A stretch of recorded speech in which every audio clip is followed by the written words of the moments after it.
नमस्कार विद्यार्थी मित्रांनो. तर मी आज तुमच्यासाठी घेऊन आलोय भूगोलाचा नवीन चॅप्टर, तो म्हणजे वृत्तांची दुनिया. हा आपला चॅप्टर नंबर 3 आहे. पण ह्या चॅप्टर चालू करण्या अगोदर तुम्हाला मला एक छोटीशी स्टोरी सांगायची आहे आणि त्याची कमेंट मध्ये मग तुम्ही मला उत्तर पण द्यायची आहे. तर स्टोरी आपण स्टार्ट करूया.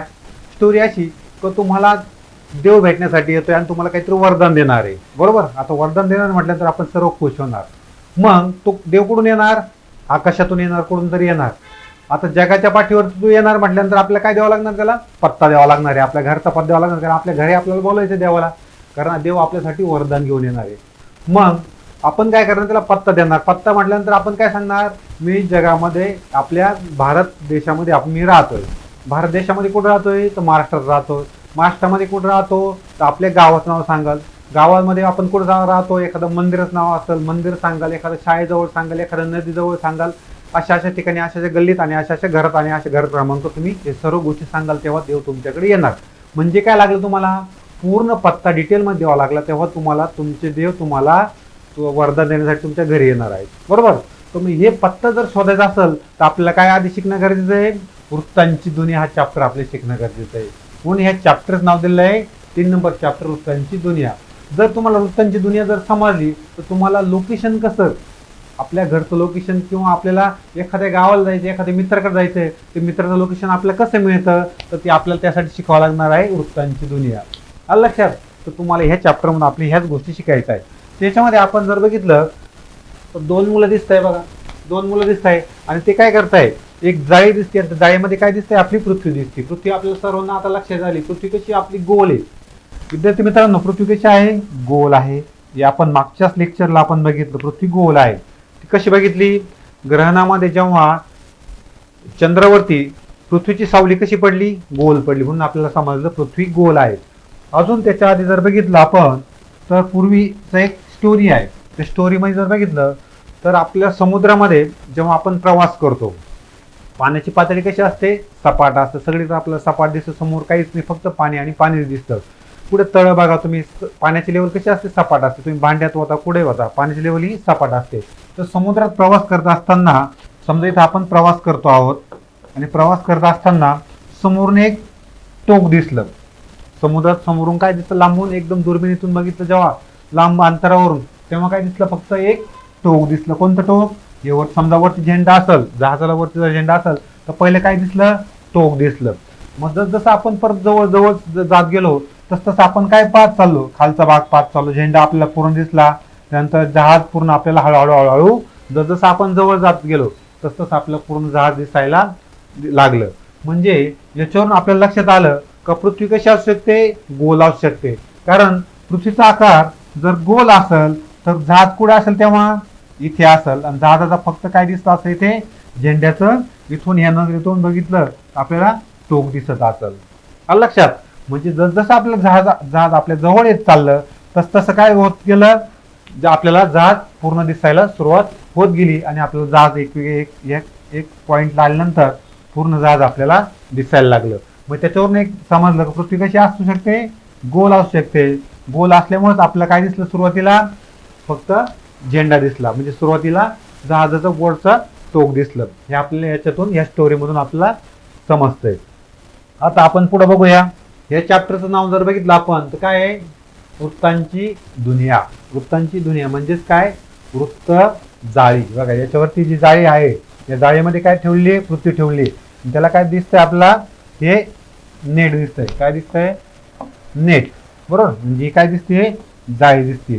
पूर्ण पृथ्वीला जर तुमच्या शाळेमध्ये जर बघितलं असेल तर त्याला काय दिसते? जाळी दिसते. आणि या जाळीचाच आपल्याला बेनिफिट काय मिळतो? जेव्हा आपण एखादं लोकेशन बघतो तर लोकेशन बघताना आपल्याला या वृत्त जाळीचाच उपयोग हा होत असतो. वृत्त जाळी असल्याशिवाय आपल्याला पत्ता मिळाला नसता. आलं लक्षात? जेव्हा आपण मोबाईलमध्ये मॅप बघतो, आपल्याला कुठं जायचं असेल तर आपण काय बघतो? मॅप बघतो. तर मॅप आपल्याला कशामुळे बघायला मिळतो? या वृत्त जाळीमुळेच बघायला मिळतो. तर विद्यार्थी मित्रांनो, आपल्या जे पृथ्वीवरती जी वृत्त जाळी आहे तिचा उपयोग आपल्याला नेमकं काय होतो अजून परत एकदा आपण सोप्या भाषेत आपण समजून घेऊया. त्यासाठी मी काय केलं? एक टेबल तयार केला. 1 ते 100 पर्यंतचा मी टेबल तयार केलेला आहे. याच्यामध्ये जर बघितलं तर समजा मी 28 या नंबरला मी उभा आहे आणि माझा मित्र कुठं उभा आहे? समजा 55 नंबरला माझा मित्र उभा आहे आणि तिने मला फोन केला. काय फोन केला? का मी अशा अशा ठिकाणी उभा आहे. अशा अशा ठिकाणी म्हणजे कोणत्या ठिकाणी? 55 या नंबरच्या ठिकाणी मी उभा आहे. म्हणजे 55 काय झाला माझा? पत्ता झाला. मी किती नंबरला उभा आहे? 28 नंबरला आहे. तर मी जर 28 नंबरला आहे आणि मला जर 1 ते 100 अंक माहिती आहे कुठे असतात, त्याचं स्थान हे कुठं असतं, एकाचं स्थान कुठं असतं, 100चं स्थान कुठं असतं, 50चं स्थान हे कुठं असते आपल्याला माहिती आहे. तर मी काय करू शकतो? 55 या स्थानी सहज जाऊ शकतो. परंतु मला 55 हे स्थानच माहित नाही आणि मला शोधायचंय माझा मित्र कुठे आहे. तर मी कसं शोधल? समजेल का मला कुठे आहे? जगाच्या नकाशावरती मला शोधायचं ठरलं शोधता येईल का? नाही शोधता येणार. त्यासाठी मला काय मिळाला? हा अंक मिळाला. अंक म्हणजे काय झाला माझ्यासाठी? पत्ता झाला. मग मी काय करेल? 28 नंतर 29, 30, 31, 32, 33 म्हणून मी काय जाईल? ह्या दिशेकडे मी काय जाईल? चालत जाईल आणि मला माझा मित्र हा मिळू शकतो. कशामुळं? हा 55 आकडा मला कोणत्या दिशेला आहे हे जर मला 1 ते 100 पर्यंतच्या टेबलमध्ये जर समजलं तर म्हणजे काय मला मिळालं? त्याचं एक्झॅक्ट लोकेशन मला मिळू शकतं. लक्षात वृत्तजाळीचं आपलं बेनिफिट काय? सपोज मला हे नंबर नसते, आपल्या वृत्तजाळीला नंबर नसते, वृत्तजाळी जर नसती तर मी काय केलं असतं? इकडे गेलो असतो, इकडे गेलो असतो, इकडे गेलो असतो, इकडे गेलो असतो, इकडे गेलो असतो, इकडे गेलो असतो, इकडून जेव्हा आपलं कुठे फिरलो असतो तरी आपल्याला लवकर तो सापडला नसता. कारण जग छोटं आहे का? जग खूप मोठं आहे आपल्याला माहिती आहे. आणि आपल्याला जर शोधायचं असेल तर आपल्याला काय लागतो? महत्वाचं म्हणजे पत्ता लागत असतो. म्हणून पत्ता जर क्लिअर माहिती पाहिजे असेल त्यासाठी आपल्याला काय करावं लागणार आहे? आपल्या पृथ्वीवरती वृत्तजाळी असणं आवश्यक आहे. वृत्तजाळी असल्याशिवाय आपण पत्ता कोणाला देऊ शकत नाही किंवा आपण त्या मॅपचा उपयोग करू शकत नाही. ओके, चला आपण पुढे जाऊया. आता आपल्याला वृत्तांची दुनिया म्हणजे काय थोडक्यात आपल्या लक्षात आलेलं आहे. त्याच्यामध्ये पुढे बघूया काय म्हटलंय त्यांनी. पृथ्वीवर काल्पनिक वृत्तजाळी आखण्याची आवश्यकता मानवास का भासली असेल असे तुम्हाला वाटते? तर आपण इतक्या वेळात या उदाहरणामधून आपल्या लक्षात आलेलं आहे. त्यानंतर ही वृत्तजाळी पृथ्वीगोलावर रेखाटण्याची कोणती शास्त्रीय पद्धत वापरली जाते? आता ही जी पद्धत वगैरे ते आपण आता पुढं बघणार आहोत. हा बघा, हा जगाचा नकाशा आहे आणि त्याच्यावरती दिसतीये ही जाळी दिसते आणि त्याला काय दिलंय? अंशांमध्ये नंबर दिले. आता काय प्रकारे तुम्हाला मी पुढं सांगणारच आहे. आता ही जी वृत्तजाळी आहे हे बघा, ही दिसती, ही तुम्हाला ही दिसती, ही काय आहे? पृथ्वी गोलावरती काय दिलेली वृत्तजाळी दिसते बघा. तर आपण आता पुढे बघतोय पृथ्वी गोल अक्षवृत्ते व रेखावृत्ते. म्हणजे आपण हे जे बघितलंय वृत्तजाळी त्यालाच आपण काय म्हणू आता? अक्षरवृत्ते व रेखावृत्ते. आता आपण त्याला नाव देऊया, बरोबर? याच्या आधी आपण नाव दिलं नव्हतं, आपण त्याला आता नाव देणार आहोत. अक्षरवृत्ते व रेखावृत्ते. आता याच्यामध्ये जर बघितलं तर हे 3D आणि 2D. आता पृथ्वीची जर आपण बघितलं 3D शेप मध्ये पण बघतो. 3D शेप म्हणजे कसा? गोल. तुम्ही छायेमध्ये पण तुमच्या पृथ्वी गोल हा लावलेला असेल, बरोबर? तो तुम्ही बघित असेल तो कोणता आहे? 3D शेप आहे. परंतु तो जर आपण नकाशामध्ये जर बघितला असा बघा, हा कसा आहे? सपाट आहे. म्हणजे पृथ्वी गोललाच काय केलेलं आहे? कापून प्लेन भागात ठेवलेलं आहे. म्हणून हा म्हणतो, याला आपण म्हणतो 2D शेप, याला म्हणतो आपण 3D शेप मध्ये आपण याला बघत आहोत. तर विद्यार्थी मित्रांनो, आपण आलोय आता पुढच्या पेजवरती आणि पुढच्या पेजवरती जर आपण बघितलं तर पृथ्वीची आपल्याला काय दिसते? आकृती दिसते, बरोबर? आणि आकृतीमध्ये आपल्याला काय ते म्हटलंय? पृथ्वीचे आकारमान, पृथ्वीचा आकार किती आहे आपल्याला तो बघायचा आहे.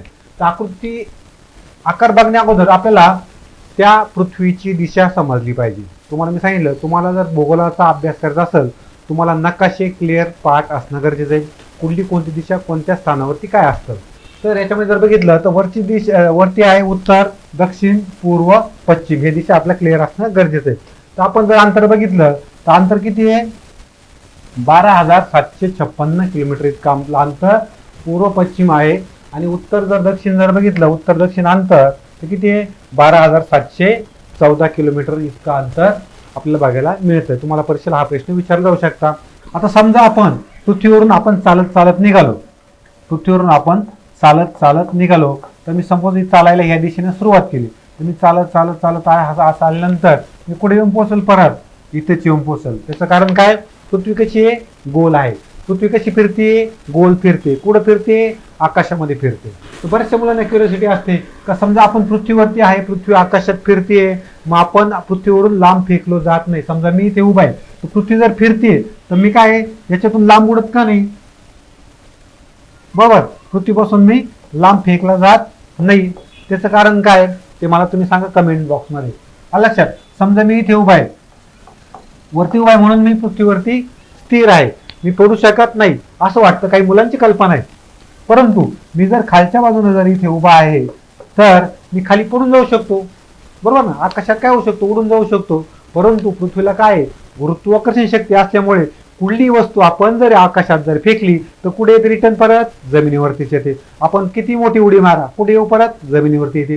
त्याचं कारण काय, पृथ्वीला काय गुरुत्वाकर्षण शक्ती आहे, त्याच्यामुळे ही काय होते, आपण जरी उडी मारली तर आपण काय येऊ, पृथ्वीवरच येऊ. कारण पृथ्वीला काय आहे, गुरुत्वाकर्षण शक्ती. बरेचशे मुलांना क्युरियोसिटी असते म्हणून तुम्हाला मी इथे सांगितलं आहे. आता आपण पुढे बघूया.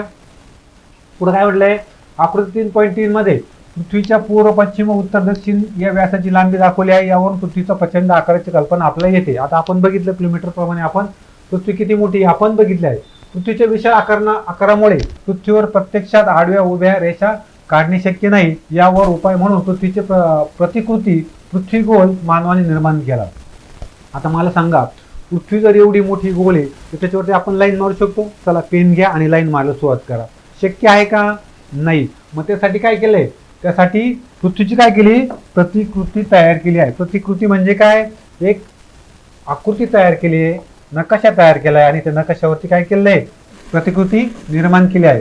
पृथ्वीवर ठिकाणांचे स्थान निश्चित करण्यासाठी पृथ्वी गोलाचा उपयोग होतो. तुम्हाला मी सांगितलं, तुम्हाला मी याच्यामध्ये सांगितलं, तुमचा जो ग्लोब आहे त्याच्यावरती काय आहे, रेखा, अक्षरवृत्त आणि रेखावृत्त आपल्या पुढे आपल्याला बघायचे. त्या अक्षरवृत्त आणि रेखावृत्तामुळे आपल्याला काय समजतं, पृथ्वीवरती आपण कुठे उभे आहोत. म्हणूनच आपण पत्ता हा देऊ शकतो, म्हणूनच आपण मॅपचा वापर हा करू शकतो. पृथ्वीचा उपयोग होत असतो. पृथ्वी गोलावरील आडव्या उभ्या रेषा व रेषा ह्या काल्पनिक आहेत. या आपण डायरेक्ट जाऊन काढल्या का पृथ्वीवरती, नाही. आपण काय केले, ह्या एका ग्लोबवरती आपण काय केलं, त्या काल्पनिक रेषा करून घेतल्या आहेत. आकृती 3.3 मधील तुटक रेषा पृथ्वीचा आकार दर्शवतात. आता पृथ्वीचा जर आकार जर बघायचा ठरला, ते बघा पृथ्वीचा आकार कसा आहे. ऍक्च्युअली हा जो दिसतो ना तुम्हाला डॉटेड लाईन मध्ये, ऍक्च्युअली हा काय आहे, पृथ्वीचा आकार आहे. पुढे काय म्हटलंय त्यांनी, तुटक रेषा हा पृथ्वीचा आकार दर्शवतात. असा आकार केंद्रोत्सारी बलामुळे आलेला आहे. केंद्रोत्सारी बल, आता हे लक्षात घ्या. केंद्रोत्सारी बल म्हणजे काय तुम्हाला मी सांगतो. तुम्ही जर पाळणा बघितलाय, पाळण्यामध्ये बसलेले असाल तुम्ही, बरोबर. तर पाळणा काय करतो, तुम्हाला या पाळण्यावरती जर आपण जर बसलो तर काय होतंय, लांब फेकलं जातोय. बघा आपण ह्या चक्रीपासून काय होतंय, लांब फेकलं जातंय. लक्षात. मग त्यालाच म्हणतो आपण, तर पृथ्वीच्या बाबतीत तेच झालंय. त्यालाच आपण म्हणतो केंद्रोत्सारी बल. केंद्रोत्सारी बलामुळे काय झालं, पृथ्वी काय गेली आहे, अशी दाबली गेली.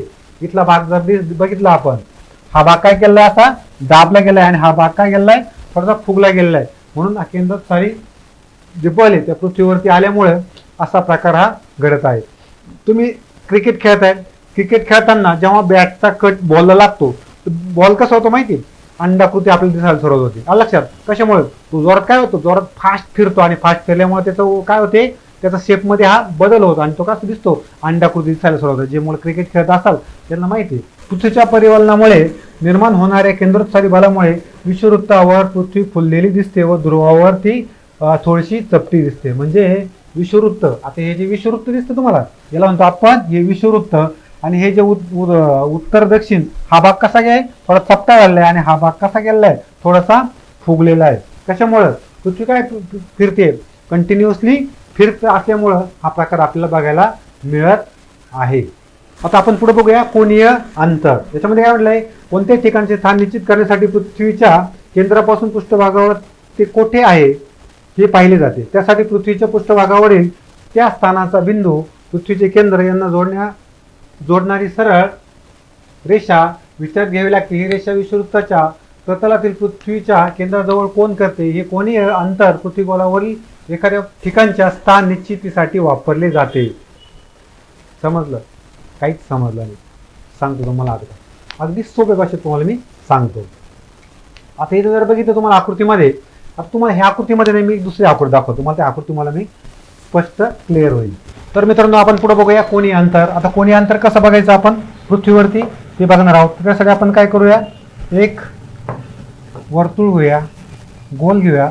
हा आहे समजा तुमचा पृथ्वी गोल. हा किती डिग्री आहे, 360 डिग्री. किती अंशात आहे, 360 अंशामध्ये आपला हा बघायला मिळतो. पूर्ण गोल आहे, पूर्ण गोल 360 ला आपण 360. तुमचा बॉल कसा आहे, पूर्ण 360 डिग्रीमध्ये आपल्याला बघायला मिळतो. आता 360 मध्ये आपले कॅमेरे सुद्धा बघायला मिळतात. आता त्याच्यामध्ये याला काय केलं मी, हाफ केलं. याला काय केलं मी, हाफ केलं. आता किती झाला हा झाला 180, हा झाला 180 डिग्री आणि खालचा झाला 180 डिग्री. टोटल किती झाले आता हे 360 डिग्री. लक्षात याला काय आपण कोणी अंतरामध्ये आपण विभागू राहिलो.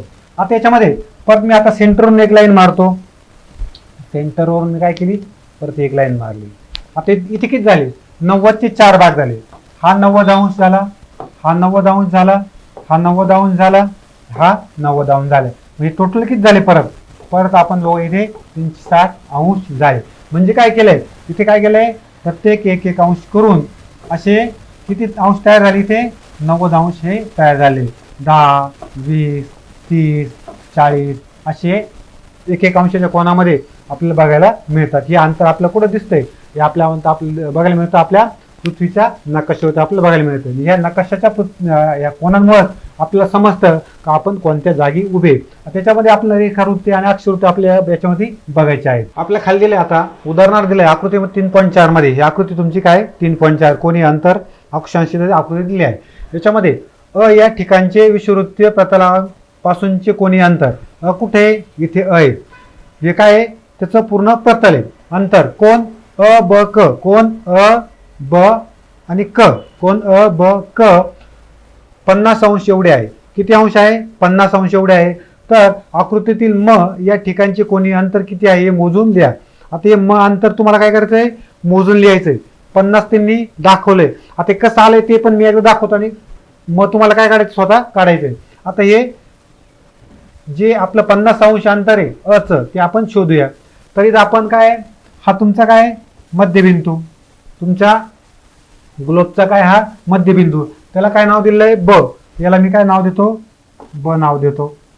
याला ब नाव दिलं. त्यानंतर या पॉइंटला काय नाव दिलंय त्यांनी, क नाव दिलंय. काय नाव दिलंय, क. आणि आपल्याला काय दिलंय इथे अ, वरती काय दिलंय अ. हे किती असलं पाहिजे 50. आता हे 50 कसं आहे, कसं काढायचं तुम्हाला मी दाखवतो. आणि आपल्याला दाखवायचं शोधायचं काय आता म काय आहे खाली. इथे मचा आपला पॉईंट शोधायचा आणि अचा आपला बघायचं आहे कुठे कसा येतो. त्यासाठी मी काय करतो, आता प्रोटेक्टर मी घेतोय. आता प्रोटेक्टर जर घेतलं मी तर हा जो पॉईंट आहे तुमचा, हा काय आहे सेंटर पॉईंट आहे. हा काय तुमचा ब सेंटर पॉईंट आहे. त्या सेंट्रल पॉईंटला मी काय करेल, तो पॉईंट मॅच केला. मॅच केल्यानंतर इथे काय तुम्हाला हा क पॉईंट तुमचा काय 0 अंश आहे. त्याच्यावर तुम्हाला किती अंश दाखवायचा आहे 50 अंश. काय म्हटलं त्यांनी 50 अंश. मग किती 0, 10, 20, 30, 40, 50. म्हणजे हा तुमचं किती आहे, इथे हा पॉईंट काय आहे 50 आहे. किती मिळाला 50. आता आपण तो काय करूया, जोडूया. हा आपण आता जोडणार आहोत इथून इथे. हा पॉईंट काय निघाला तुमचा, आता हा पॉईंट निघाला तुमचा अ. तो किती अंश आहे, तो आहे 50 अंश. किती अंश 50 अंश. आता तुम्हाला कोणता शोधायचा आहे, क हा तुम्हाला सॉरी म हा तुम्हाला काय करायचा आहे शोधायचा आहे. तर जसं मी अ तुम्हाला कसं शोधायचा तो तुम्हाला दाखवलं, तसं तुम्ही काय करता म शोधायचा आणि मला लिहायचं आहे कमेंट बॉक्समध्ये. आता याच्यामध्ये आपण बघूया पुढे काय दिलंय, उत्तर गोलार्ध व दक्षिण गोलार्ध 30 अंश कोनी अंतर असलेल्या सर्व ठिकाणांना जोडणारी रेषा म्हणजे 30 अंश उत्तर किंवा 30 अंश दक्षिण अक्षवृत्त होय. या अक्षवृत्तावरील सर्व स्थानांचे कोनी अंतर समान असल्याने त्यांची अक्षांश 30 अंश इतके असते. हीच संकल्पना सर्व अक्षवृत्तांना लागू पडते. आता आपण बघूया आकृतीमध्ये जर बघितलं आपण तर आता कोणी अंतर आपला कुठून सुरुवात होते, सेंटर पासून. कुठून सुरुवात होते, अगदी सेंटर पासून सुरुवाती होत असते. आता याच्यामध्ये जर बघितलं तर कोणी अंतर हे किती आहे 0. विषुववृत्ताला किती आहे 0 अंतर आहे, 0 अक्षांश. त्यानंतर हे आपण बघितलं पुस्तकामध्ये, आपण मगाशी मोजलं ते किती 50 अंश. ही किती आहे 30 अंश. त्यानंतर ही किती आहे 90 अंश. कुठे उत्तर ध्रुव, उत्तर ध्रुव 90 अंश. इथे काय आहे म अंतर किती आहे 30 अंश. कुठे दक्षिण ध्रुव. आपल्याला आकृतीमध्ये या ग्लोब आकृतीमध्ये दिशा आपल्या आधी समजून घ्या. हा जो भाग आहे वरचा भाग हा कोणता आहे उत्तर ध्रुव आहे. हा खालचा भाग कोणता आहे? दक्षिण ध्रुव आहे. हे जर आपल्या लक्षात आलं तर आपल्या प्रश्नांची उत्तर हे देता येणार आहे. तर इथून आपण या सेंटर पासून हे अंतर जे बघतो हे सर्व काय आहे? हे कोनीय अंतर आपल्याला बघायला मिळत आहे. दिसतं? हे आहे आपलं कोनीय अंतर. या ग्लोबचे जर बघितले तर किती भाग आहे? 2 भाग आहे. एक कोणता भाग? उत्तर ध्रुव. हा काय झाला? हा एक भाग. दुसरा कोणता भाग? हा झाला दक्षिण ध्रुव. हा काय झाला? हा अर्धा भाग. उत्तर ध्रुव इथून वरती, दक्षिण ध्रुव इथून खाली. या 2 भागांमध्ये आपल्या काय केली? पृथ्वी ही विभागली गेलेली. त्याच्यामध्ये जर लक्षात ठेवण्याची जर गोष्टी असेल ते बघा, विषुववृत्ताच्या वर असलेल्या कोनीय अंतर, विषुववृत्ताच्या वरती असलेलं कोनीय अंतर त्याला कोणतं आपण? एन. त्याला काय आपण एन अक्षराने आपण दर्शवतो. विषुववृत्ताच्या खाली असलेल्या कोनीय अंतर, इथून खालचं जे कोनीय अंतर आहे त्याला आपण एस नावाने आपण दर्शवतो. अक्षांश 0 ते 90 पर्यंत मोजले जात असते. ओके, तर चला आता पुढे बघूया. तर आता पुढच्या पेजवरती आहे अक्षवृत्ते. आपला बघायचे आता पुढच्या लेक्चरला आपण अक्षवृत्ते बघणार आहोत. तर भेटूया आपण पुढच्या लेक्चरला. तोपर्यंत बाय एव्हरीवन.